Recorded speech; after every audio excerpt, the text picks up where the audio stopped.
Well, hello to everybody here. It's Teresa Sanderson, and as always, very excited to connect with you today for another episode of the Nurse Entrepreneur Spotlight. And this week, our guest is Lisa Dunlap. So, Lisa, I want to welcome you and thank you so much for being here with us today.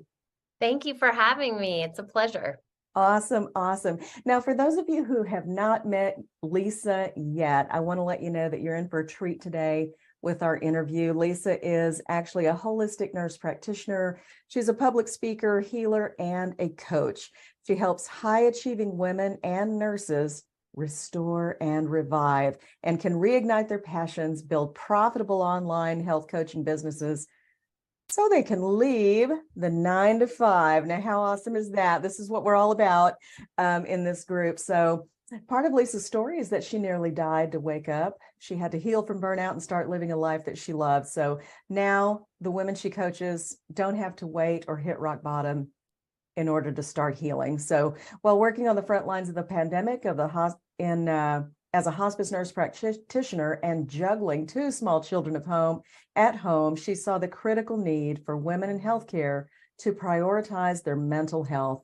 She founded Nurse Your Soul after she transformed her own rock bottom burnout, debilitating pain, and potentially life-threatening diagnosis into spontaneous healing and living her dream life. So, Lisa, I want to thank you again for joining us today. Wow, I just love your story so far, and I cannot wait to dive into this interview with you. Thank you. Thank you for that lovely introduction, and I'm very excited. Absolutely. So there's a lot that we're going to want to unpack here in this interview. But the first thing I'd like to start with is just tell us a little bit about your history as a nurse practitioner, the kind of work that you did. I know you mentioned hospice, and that definitely tugs at my heartstrings. So tell us a little bit about your nursing background and that kind of thing. I'd love to. So I think the story began in Hawaii when I became a nurse, and I always knew I wanted to be a holistic nurse practitioner. So I became a nurse about 15 years ago.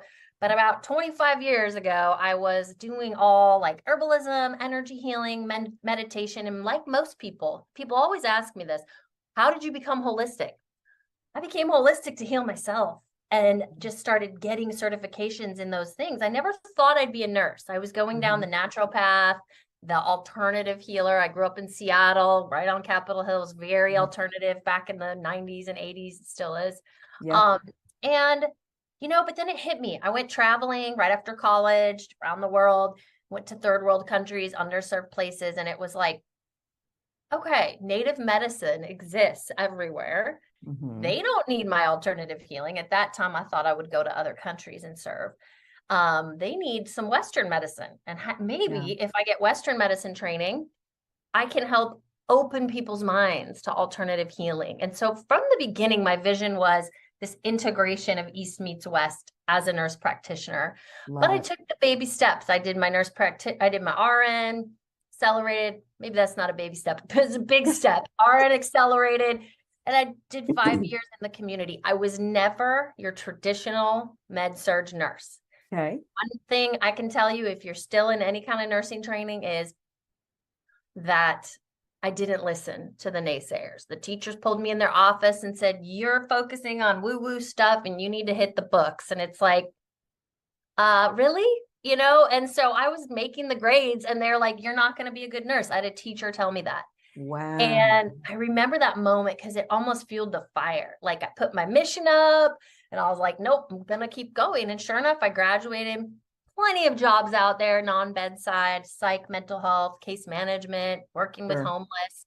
And my first high-paying job when I became a nurse practitioner about 5 years later was an inpatient holistic integrative wellness nurse or nurse practitioner. I know. I love it. I wanted to send that teacher that letter because like the acceptance letter with the salary, because I was like, here I am doing alternative medicine on a cardiac unit, holistic thing. And so, that was a great path for me. I knew early on that I couldn't handle the bedside 40 hours a week. And that it wasn't my bread and butter. And rather than seeing that as failure, I saw it as my strengths can be utilized elsewhere. Yep. And it evolved. And as that holistic thing was cool, but I got bored. I wanted to do more as a nurse practitioner. And so I went into primary care, and geriatrics and hospice really came to my heart because it felt like the whole picture. As we Yeah. know, primary care has not been as awesome as we hope right now. And Right. it too many patients, not enough good care. Yeah. And I just felt I could not treat the whole person. And Hmm. so with geriatrics, it was like, oh, 45 minutes a visit. Oh, taking away meds, talking about life. It was much more up my alley. And Yeah. same with hospice, house calls. And as I tell my nurse clients, now you have to find the role that fits your life, your values, and your lifestyle. And Yeah. hospice really did. As a mom, a new mom back then, got my NP, got married, and had a baby all in the same year. One of those, I Hmm. don't know what I was thinking. And it just to do my schedule, to be autonomous, to fit in my workouts, I Hmm. never thought I'd burn out. So I Yeah. loved it. I was doing hospice from as an RN all the way up until NP. And that's kind of my story. And so I was about 5 years into being a nurse practitioner in Seattle on the front lines, kind of when everything went Okay. downhill. But I really do love being a nurse practitioner, and I still do it on Hmm. my terms right now, part time. Hmm. Love that. Love that. And you hit on a really great point there about nurses finding a role that aligns with their lifestyle. And I think too, for me, I see the biggest challenge in nursing is to have a position of any kind that aligns with your values. If it's your family you value most, that is one of the toughest things to navigate as a nurse because of the hours we work, no guarantee of time off, being called on your day off. It's so challenging for anybody in nursing to really be able to live their values, Oh their my gosh. personal values, right? And the pressures, and I know you talk about this, the culture, the pressures as a new nurse, where you Hmm. just think, I must hustle to be a better nurse. I Yeah. must work the weekends. Whoa, I love talking about this. The old boys club in the corner, all the doctors are bragging about, and even nurses, how many hours of overtime they've all done. And you're Yeah. supposed to hop in there and get bragging about that. So I remember those moments of like, whoa, I don't know if I can be that. Hmm. And I'm not that culture. And so I Yeah. think it's understanding that you and your family come first, and you can still be a really kick-ass Right. nurse Right. on your terms. And I tell people it starts at the interview, where you're literally saying, how much turnover you got? How many people are working overtime? I say in my interviews when I'm interviewing for jobs, my Yeah. family comes first. And sometimes people don't want me for that reason. Yeah. Great. I'd rather know I don't now. want Yeah. right. And so, it's Exactly. it's taken some confidence and time, right? Because as a new nurse, we do have to put in our time and kind of Hmm. be the low one on the totem pole, Hmm. but Hmm. yeah, value is so important, especially in Yeah. entrepreneurship, especially taking Yeah. leaps. And we get this short window in life and with our Mm. kids. And Hmm. if we are burnt Hmm. out and tired at home, it's just what's the point? Exactly. Exactly. Exactly. So before we move on, I want to ask you about your burnout experience and ask you to just Mhm. share with us, if you're comfortable with that, just Yeah. maybe in a few minutes, just a little bit of what happened for you and what was that experience like and how did you move through it? Yeah, beautiful question. And I think so many can relate. I really want to point out the high achiever ego mind. So, what looked good on paper for me was not what was making me happy. So, the mom who's got the full-time NP job at the peak of her career, getting some experience, she's Yes. turning 40. So, hitting that midlife and really high achieving in all avenues. I could do it all. I can run a marathon. And I'm supposed to be happy. I couldn't admit that I wasn't. So there's that. Mm-hmm. And there were clues, and I'll just name those in case people are watching who are having these clues. Things like back pain and continuing to go to work and push through, compassion fatigue. Oh my gosh, if another patient in hospice tells me they're in pain, I'm going to scream, but like Yeah. that's hospice. And checking off the boxes, my boss called me in, is like, your patients constantly, you're just there to check the boxes, which was never me. I just didn't see the signs. Yep. And through this journey of trying to run this marathon at age 40, and I woke up the next day without injury, I just couldn't walk. My hips and back said no more. Suddenly, my identities were being pulled. I couldn't go to work. I couldn't get up and take care of my kids. I couldn't go exercise. And so that was this humbling self-worth moment, which I think a lot of nurses and women and high achievers struggle with, because we do to feel good. And when we can't do, we start to wonder, like, what am I? Who am I? If I can't go care for others, who am I? And so that was really a beautiful lesson in and of itself. And then the pandemic hit. So I was on this journey of trying to find a cause for my back pain and my hip pain, and I was on and off work. And I was starting to use my holistic tools, remember, mindfulness and energy healing and things. And basically 3 months into that journey, I get that call no one wants to get. We were on our last ditch trip to the mountain. Seattle was about to be lights out, lockdown, stay at home for 3 weeks. This was March of 2020. And in my territory were those nursing homes that just had the first cases of COVID. And, being a hospice nurse practitioner, the stress level suddenly went whoop, going into all these nursing home facilities and all the PPE, and we didn't know anything. And I was just, my anxiety was through the roof. The kids' childcare was falling through. And I get this call, we're going to take our kids skiing. And I was at least I'd healed enough to do that. And the doctor said, can you sit down? You got a minute? And I just said, oh man, I just knew. It was my OBGYN. And she said, we found a large grapefruit-sized solid mass in your ovary, and we need you to come right into the office. And everything went quiet. If y'all take nothing else from this talk, that was this moment of awakening, a moment of choice. Struggled with depression and anxiety a lot of my life. And I've always gone into victim, like, oh, woe is me, this is terrible. I just had this choice in that moment. And it was a question of, what is it I need right now to feel nurtured? And what is it that I can do to kind of take control of this moment? Everything's out of control. My body, pandemic. And I just knew I can control this, and I can control my heart. And I said, you know what? I'm not coming in. I'll be there in a couple days. We're on the way to the mountain, not bleeding. Like, this can wait. And I just said, if I am truly possibly dying, right? Ovarian cancer was what came to my mind. Your whole life flashes before your eyes. And thinking about that silent killer, I thought, I'd rather be on this mountain, having laughter, riding down the mountain, teaching my 3-year-old to ski. And so we had this beautiful weekend.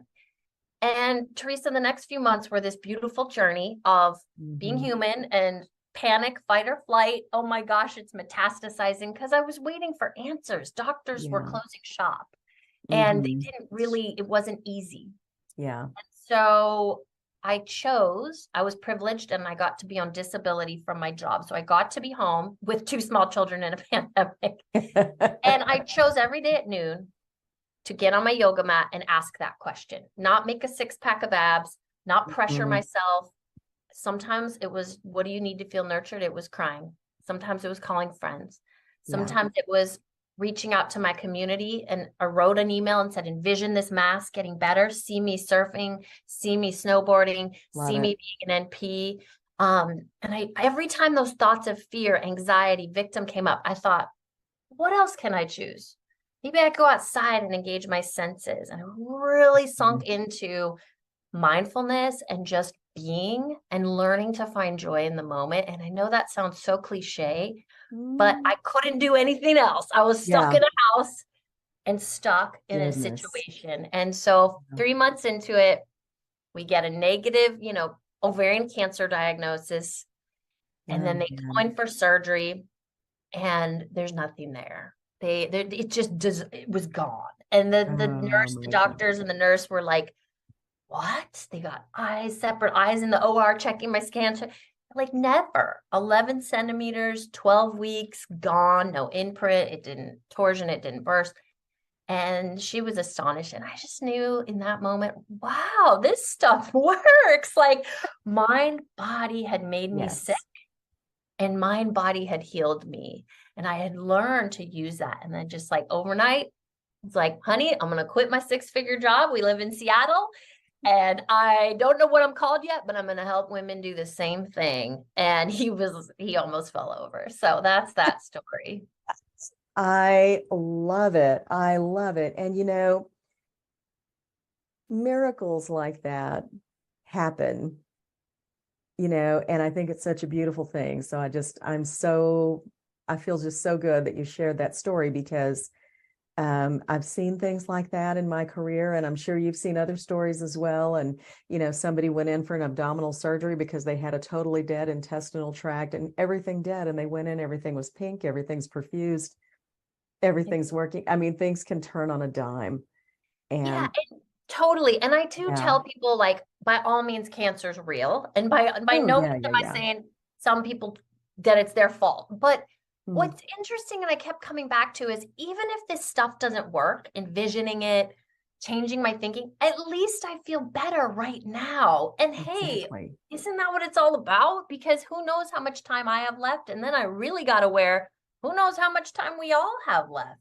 And Mm-hmm. so why not just choose the better thought today and choose the laughter and the joy? Yep. And then I found the science that then it reduces cortisol when you do that, reduces inflammation, Right. allows your body its natural ability to heal. Mm-hmm. And so all of that just like locked in for me.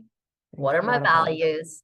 How do I want to live my life from here on forward? Yeah. My husband's freak out about me losing that 6-figure job. I said, what's the alternative? Like, Yeah. I'm sick. I might continue to be sick. Or we struggle and take a leap of faith financially for our future. Right.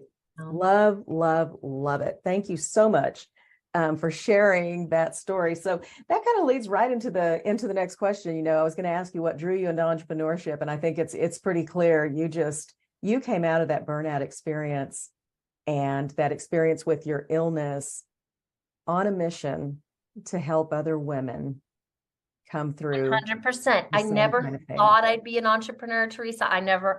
The ego was like that nurse practitioner on the cover of geriatric magazine or something, like that's what I There you thought was go. Yeah. joy. It wasn't for me. And it wasn't even this, like, at that moment, I'm going to make $1 million and become this. It was like, I need to help people and spread this word and spread this story. It sounds like I'm preaching, but that's why my business is called Nurse Your Soul, because for me, it Mhm. was mind, body, and spirit. And I think ultimately what I help clients do, I didn't know it, women, is build their confidence to figure out the lifestyle, the dreams, the values, and then ask for those things and actually decide to do it.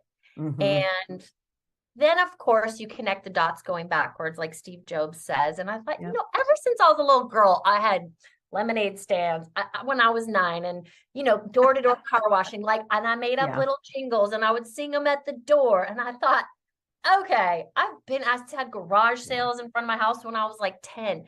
So I think entrepreneurship was always there. I just didn't allow myself to dream. Mhm. I Mhm. didn't think it was possible coming from Yeah. a blue-collar family. It was like, nope, you go, you get a job, you get, and Yeah. that was the shift. And, Mhm. Mhm. So interesting. One of the things you mentioned, and I just want to say this out loud while I'm thinking about it, is, when you talked about the hospice patients and how they're living you know, in that period of time, and I always have thought with such a heart of compassion that the hospice patient really lives in a very unique time, where you have this life expectancy that's staring you in the face. Finally, somebody has said within the next 6 months, it's likely that you will pass away. And it's a very bittersweet truth. There's a lot of great things you can do. You can bring closure to a lot of relationships and all of those things. But the other side of the coin is just the knowing and the understanding that I am probably within the last few weeks or months of my life, right? And just to get up with that every day and really stare that in the face is such a unique perspective on life, I think. And I mentioned to a pastor years ago, I said, my patients are living in what I call the finite time. And he said, aren't we all? Oh my gosh, you just shook me to the core. Yes, we are. We are. And so we can't wait to start living. We can't wait to start enjoying. We can't put our health and well-being on the back burner for someone else's goals. We can't Love do it, that. right? I love that. And one of my dearest friends from college, and she knows what I do now. And, we're texting and she's saying, oh my gosh, I just got put on disability for 2 weeks for back pain.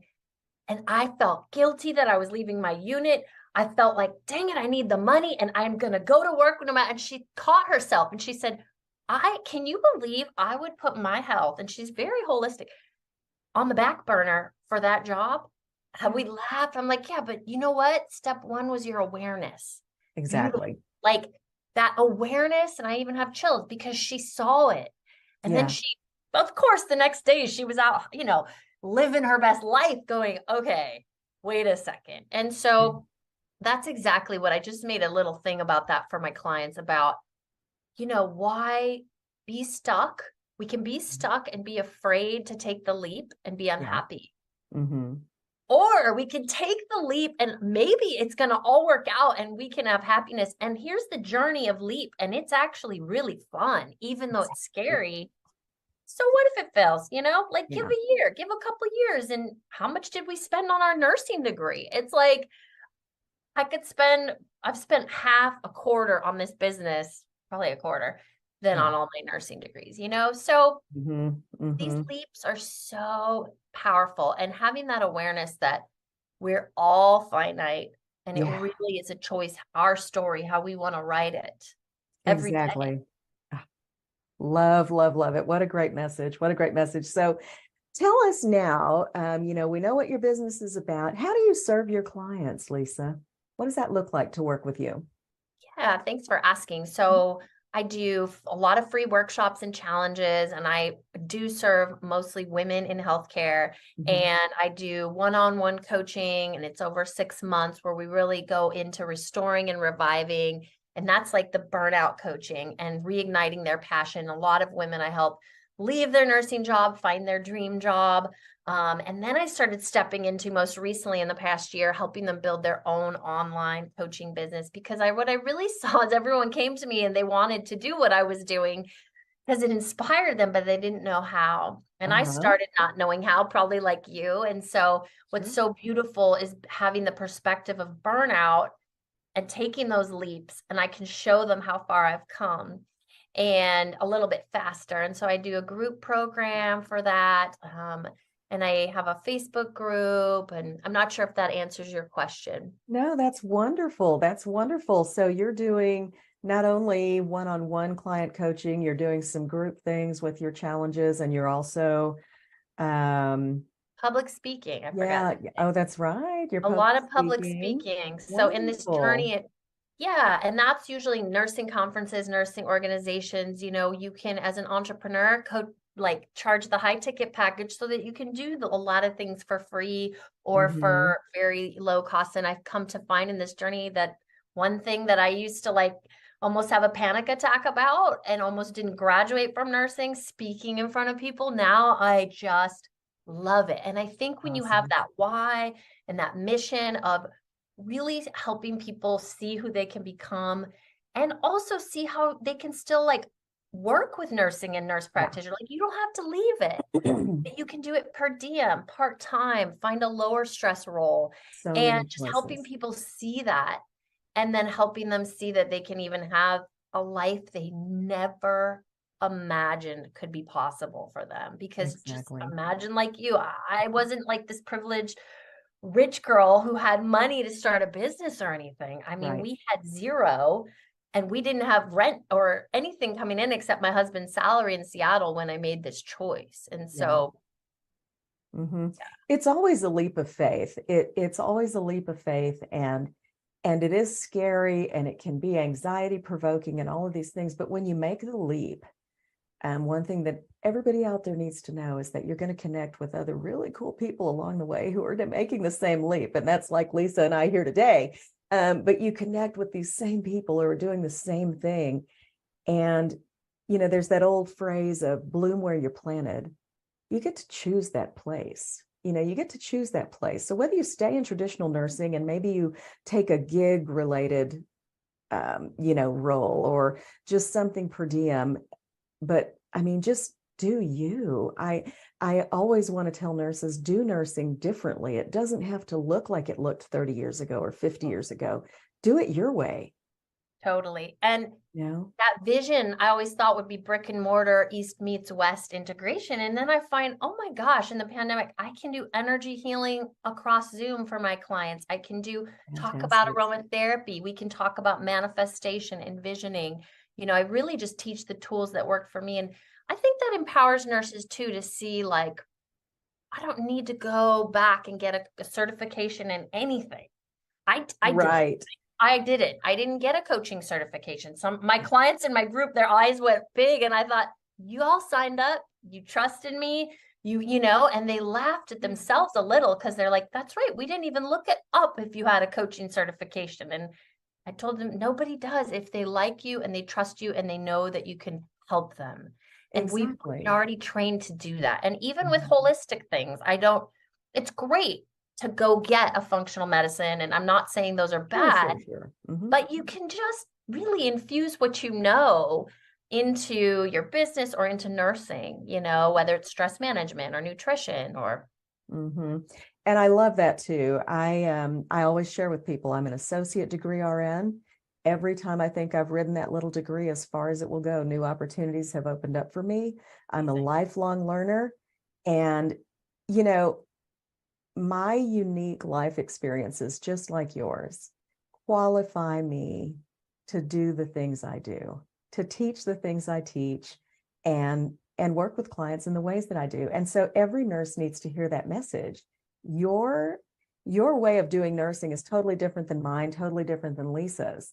And you have the opportunity to turn what you already know into income.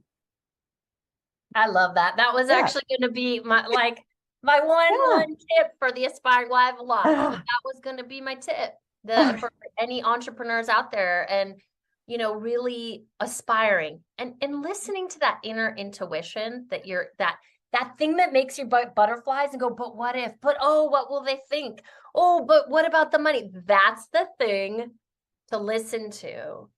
And that's the thing, to give yourself permission to go for it and try, even when you can't see for sure that there's certainty, or can't see, like, okay, you can't see all of it. And that's where Yeah. people like Teresa and me, or someone you resonate with, come in, because we can help Yeah. encourage, support, and show you, you know what, I was just like you 5 steps ago, 1 year ago, and that it's possible. And so really to just give yourself permission that your skills are there, Yeah. and all you have to do is have the confidence and start now. Like, Mm, while you have a job, while you're burnt out, while go coach someone for free. Go teach someone how to cook a meal, whatever you're good at. Go teach yeah. someone how to resume. Like, try it for free and start seeing what that feels like. And then you realize, I'm already a resume coach, an interview coach, a cooking Yes. coach. And I love that, because a lot of people start in the business, Teresa, and they're doing well, I'm prepping, I'm making all these PowerPoints and courses. And I'm like, Yeah. Yeah. where's your clients? Like, Yeah. you need to actually see how you're going to bring in income before you do Yeah. all that, and what they need, right? Yeah. Exactly. Oh, such great advice. Such great advice there. I just love, love, love it. So, um, well, Lisa, I have totally, totally enjoyed this interview today. And what I really want to do now is just give you the opportunity to share anything about your business that our viewers can use. So if there's any offers that you have or how they can connect with you, anything like that, feel free to take this time and just let our viewers know how they can connect with you and learn more about you and your business. Thank you so much. Oh, you're And I welcome. really appreciate that. So just like Teresa, I'm on Facebook, and you can follow my regular profile, Lisa Dunlap. I do a lot of free content there, or you can hop into my Facebook group. It's different than Teresa's, but we run it similar. And mine is called Burnt Out at the Bedside to Virtual Biz. And it's for nurses and women in healthcare. And there's a lot of lives and interviews, and that's a great start. And then I have free 30-minute, coaching strategy calls where we really identify your biggest barrier to thriving, walk you through one tool, a little practice, guided practice, and then at the end we decide, where you want to go from there. And have a 90-day coaching program that I'm in the middle of right now that will be restarting July. And so if you're in any of the Facebook group or you come to a coaching call or follow me, you'll be hearing about that. And there'll be some workshops and cool stuff leading up. And that's called Bedside to Abundance. And that's really helping you figure out your profitable online business idea, build that confidence mindset, so that by the end of it, you can already pay off the program and be, scaling to 5K months, so that ideally you can drop your hours at the bedside. Awesome, awesome, awesome. So this is fantastic. So it sounds like, Lisa, you've got some wonderful free resources for nurses who may be experiencing burnout and or just thinking about starting a business.